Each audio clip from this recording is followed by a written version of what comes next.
আসসালামু আলাইকুম বন্ধুরা, আসো সবাই। আজকে তোমাদের জন্য নিয়ে আসলাম আইটেমে পিঠা। দেখতে থাকো।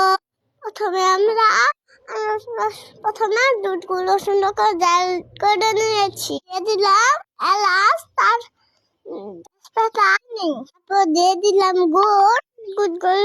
দুধগুলো সবগুলো যখন মিশে গেল, তারপর দিয়ে দিব এই পিঠাগুলো। কেমন পিঠা শেষও কখনো পিঠাগুলো একটা একটা করে পিঠাগুলো সব দিয়ে দিলাম। যখন দেওয়া শেষ হলো, আস্তে আস্তে নাড়াচাড়া করে নিব, পিঠাগুলো ভেঙে না যায়। এই যে এইভাবে নাড়াগুলো দিব।